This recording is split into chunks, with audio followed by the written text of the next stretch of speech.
Shalom saudaraku yang dikasihi oleh Tuhan Yesus Kristus. Mari kita siapkan hati untuk masuk dalam doa syukur hari ini.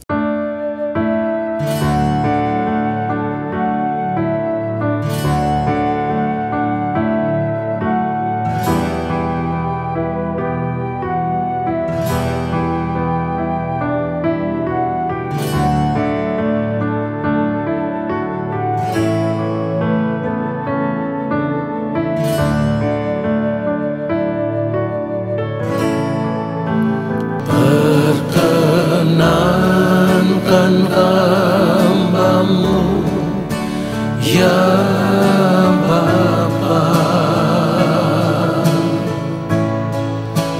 masuk dalam hadirat-Mu yang kudus. Perkenankan hamba-Mu, ya Yesus, sujud menyembah dalam kekudusan.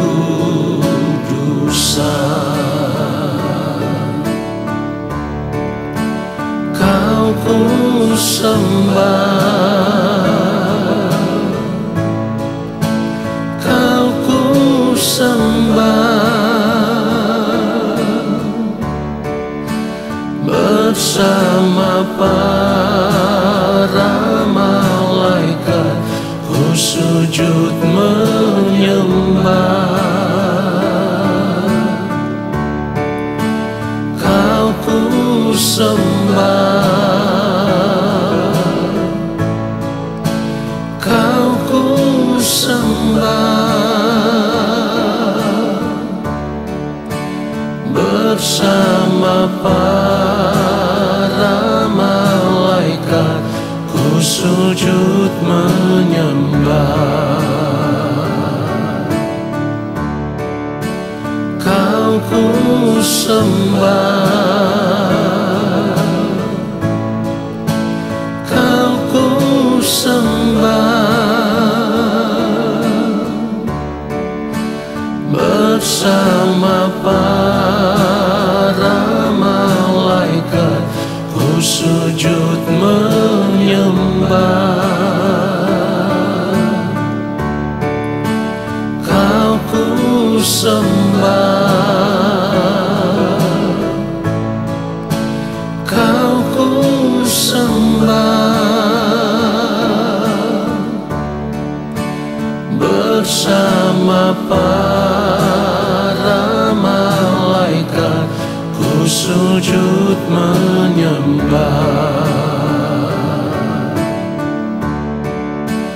Bersama para malaikat ku sujud menyembah.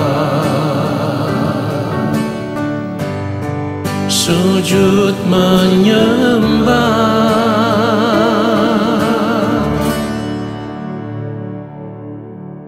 Mari kita berdoa. Bapa yang Maha Kudus, Allah yang Maha Mulia, saat ini kami mau duduk diam di dalam hadirat-Mu. Kami membuka hati kami untuk diisi dengan kebenaran firman-Mu.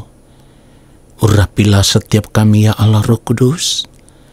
Ajar kami untuk mengerti setiap kebenaran firman yang kami dengar. Sebab kami mau hidup seturut dengan firman-Mu ya Tuhan di sepanjang umur hidup kami. Supaya apa yang kami lakukan berkenan di hadapan Bapa di sorga. Di dalam nama Tuhan Yesus Kristus kami berdoa dan kami siapkan hati untuk firman Tuhan saat ini. Amin. Saudara yang dikasihi oleh Tuhan Yesus Kristus, satu hal yang harus benar-benar kita sadari adalah selama kita masih hidup di dunia ini, dunia akan selalu berusaha untuk menggoda kita, menawarkan kepada kita berbagai tawaran-tawaran kesenangan hidup, ya. Tawaran kesenangan hidup itu kan bisa di dalam berbagai bentuk. Sebab dunia bisa menawarkan kepada kita kekayaan hidup. Dunia bisa menawarkan kepada kita kenikmatan hidup, popularitas. Itu semua ditawarkan kepada kita di sepanjang hari-hari hidup kita. Dan seringkali kita tergoda untuk menikmati semuanya itu. Pada akhirnya, karena godaan dunia itu, saudaraku, kita tidak pernah menyadari bahwa godaan dunia itu bisa menggeser fokus hidup kita yang seharusnya diarahkan tertuju kepada Tuhan saja dan kerajaannya. Saudara perhatikan itu. Sekali lagi saya ulang, tawaran-tawaran dunia, godaan-godaan dunia itu bisa menggeser fokus hidup kita yang seharusnya ditujukan kepada Tuhan saja dan kerajaannya. Karena Tuhan dan kerajaannya harus menjadi tujuan hidup kita sebagai orang percaya. Itulah kenapa firman Tuhan mengajarkan kita seperti yang ditulis di dalam Roma 12 ayat 2, janganlah kamu menjadi serupa dengan dunia ini, tetapi berubahlah oleh pembaharuan budimu, sehingga kamu dapat membedakan manakah kehendak Allah, apa yang baik, yang berkenan kepada Allah, dan yang sempurna. Saudaraku, kalau firman Tuhan berkata janganlah kamu menjadi serupa dengan dunia ini, itu juga berarti kita harus berani menetapkan hati supaya tidak tergoda oleh tawaran-tawaran kehidupan dunia. Satu hal yang harus kita ingat, kalau kita tergoda untuk menikmati setiap tawaran dunia, itu berarti kita memilih tidak setia kepada Allah. Oleh karenanya, ketika kita menghadapi berbagai godaan dunia yang ditawarkan kepada kita supaya kita mau menikmati dunia ini dengan segala kesenangannya, kita harus menetapkan hati untuk setia kepada Allah di tengah godaan dunia ini. Tadi sudah saya katakan, godaan dunia ini nyata, saudaraku.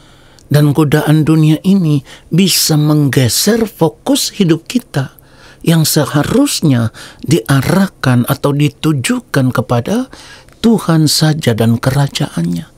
Jadi hal yang pertama yang harus kita ingat, godaan dunia itu begitu nyata. Tetapi di sini kita harus sadar, semua yang dunia tawarkan kepada kita itu selalu bertentangan dengan kebenaran firman Tuhan. Di awal tadi sudah saya katakan, apa yang dunia tawarkan itu kan ada di dalam berbagai bentuk.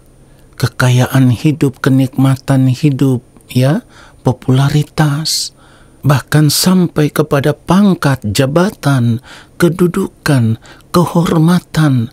Semua itu ditawarkan oleh dunia, tetapi pada akhirnya ketika kita memilih untuk menikmati semuanya itu, kita mulai menjauh dari Tuhan.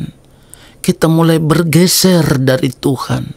Dan tanpa kita sadari, tawaran-tawaran dunia itu akan menggiring kita untuk berjalan ke dalam kebinasaan. Saudaraku, apa yang dunia tawarkan kepada kita saat ini juga dialami oleh yang mulia Tuhan Yesus Kristus ketika hidup di dunia ini dalam keadaannya yang sama dengan manusia. Iblis juga berusaha menawarkan kenikmatan dunia itu kepada Tuhan Yesus Kristus. Di dalam Matius pasal 4 kalau kita melihat ayat 8, dan iblis membawanya pula ke atas gunung yang sangat tinggi dan memperlihatkan kepadanya semua kerajaan dunia dan kemegahannya. Di ayat 9 perhatikan, dan berkata kepadanya, semuanya itu akan kuberikan kepadamu jika engkau sujud menyembah aku. Tetapi apa jawab Tuhan Yesus? Di dalam ayat yang ke-10 Tuhan Yesus berkata, "Enyahlah iblis, sebab ada tertulis." Perhatikan itu, ada tertulis, engkau harus menyembah Tuhan Allahmu dan hanya kepada Dia sajalah engkau berbakti. Jadi ketika iblis berusaha menawarkan kemegahan dunia ini kepada Tuhan Yesus Kristus, Tuhan Yesus dengan tegas menolak. Bagaimana dengan hidup kita saat ini?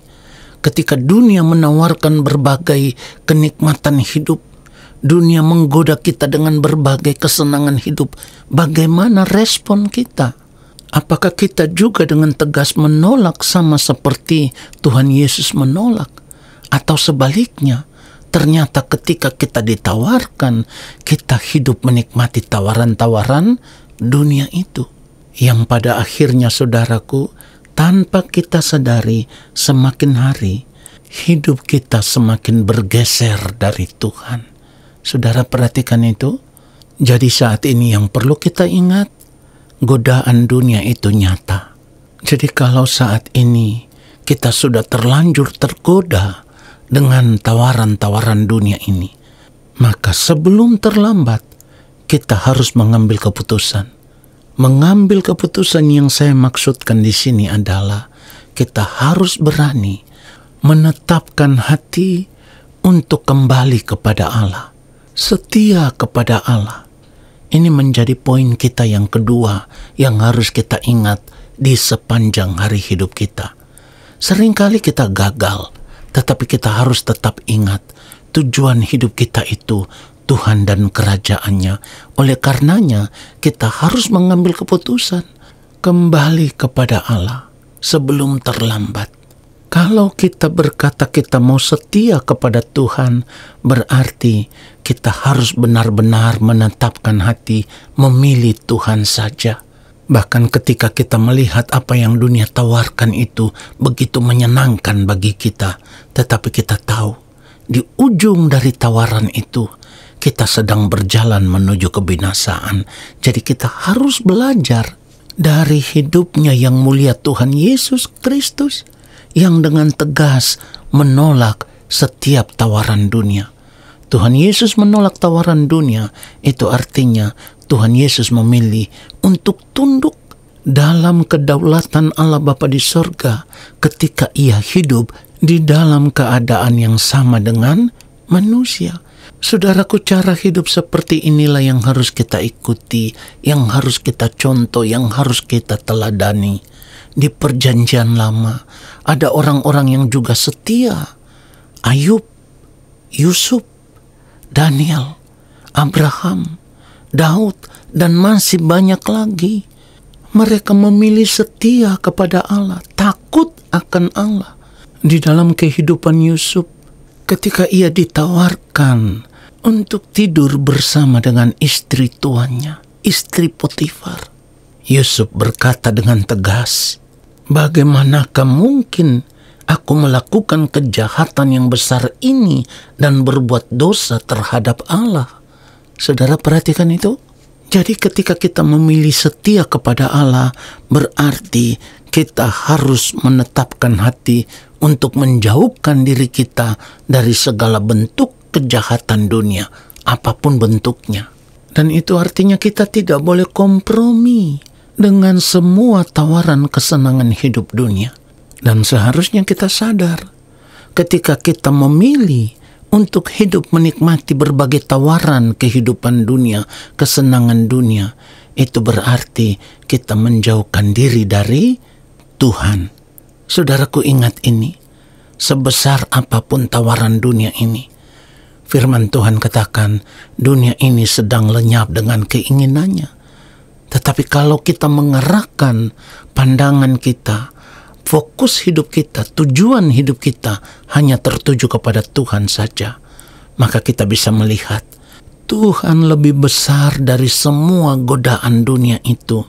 Lalu kita mengambil keputusan untuk menyerahkan kehidupan kita, hidup di dalam pimpinan kuasa Roh Kudus yang akan memimpin kita ke dalam seluruh kebenaran, supaya di sepanjang hari hidup kita hidup semakin hari semakin berkenan, semakin hari semakin menjadi serupa dengan Kristus.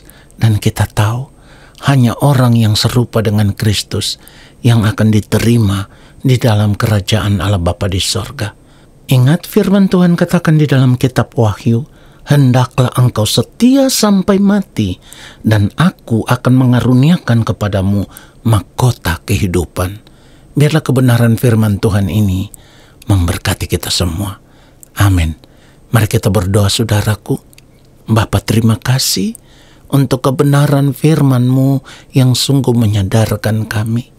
Saat ini kami mau menetapkan hati kami, memilih Engkau saja, setia kepada Engkau saja ya Tuhan, dan melepaskan diri kami dari keterikatan dengan kehidupan dunia ini, supaya di ujung kehidupan kami nanti Engkau menerima kami di dalam rumah-Mu ya Allah.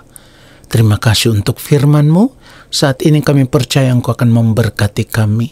Turunlah atas kehidupan kami segala berkat kasih karunia daripada Allah Bapa di sorga, rahmat cinta kasih yang berlimpah-limpah dari Tuhan Yesus Kristus di dalam persekutuan yang manis dengan Roh Allah yang kudus, menyertai langkah hidup kami dan memberkati kami sekarang dan sampai selama-lamanya.